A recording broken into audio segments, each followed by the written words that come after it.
Hi everyone, I'm Maya.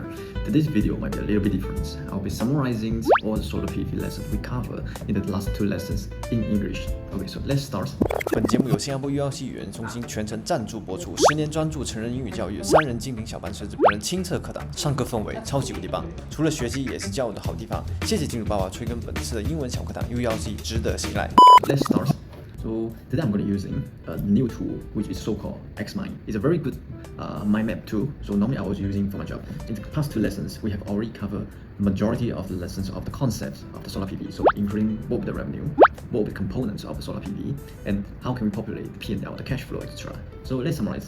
In a solar panel, we need to consider 4 big components. So the first step is the capex.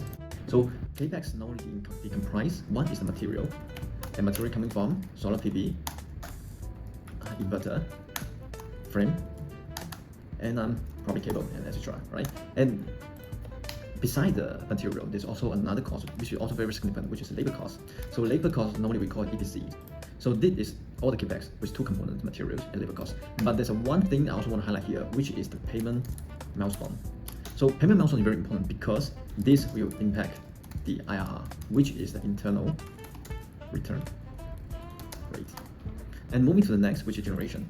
So we have already discussed what will be the factors to the generation: capacity, sun hours, PR, which is performance ratio, TEA, total energy absorption, and degradation. Right? So with all of that, then we can contribute the actual generation.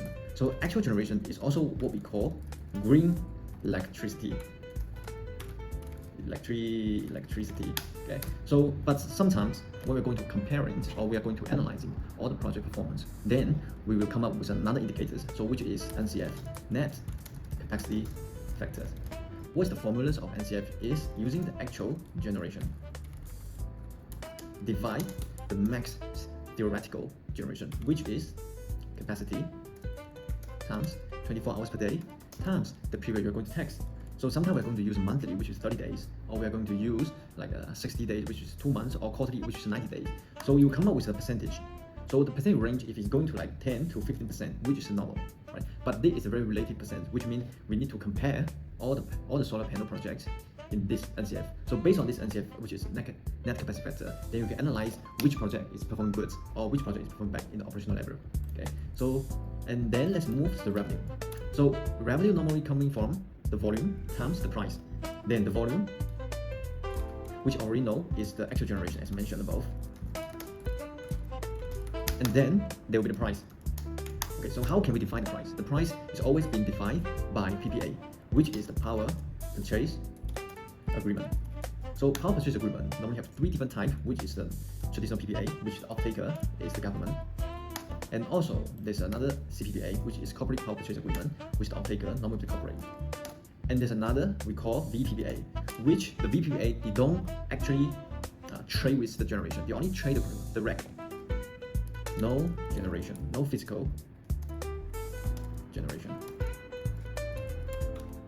Okay, so here PPA they will trade rack and generation, same as this. Okay, so now we have the actual generation and also the price. And there's another thing which is the remuneration, which is also coming from PPA.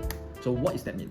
The remuneration normally define the minimum percentage from off-taker.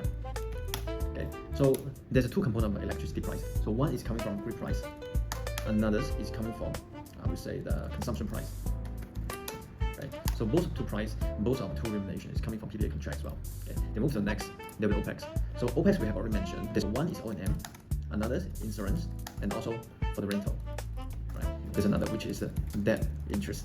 Okay. So now we have total these 4 components. Then for the next step, we need to using all these components to build the model. Okay. So I'm going to share this to all of you. Please let me know if this is very useful for you. So this lesson today actually quite short, right? Why I'm going to use English? Because all these terms normally will be used in this kind of format in international markets, even to Australia, Singapore, US, etc. So outside China, this term will be used in English in this term. So I want you to know how to do it. Okay. So this is all the lesson. Thank you. 最后再说一下这个 ULC 课程的体验啊，因为是晚上的课程，所以下班过去的话时间就刚刚好，而且对零基础的朋友真的非常友好。里面的英文教学内容都是生活中经常会用到的一些情景，也是我上过互动性最强的课程了。去那里其实就是像和朋友聊天一样，我也没有想过原来英语还可以这么学啊。对了，这里还有西班牙语的课程啊，有兴趣的朋友也可以咨询哦。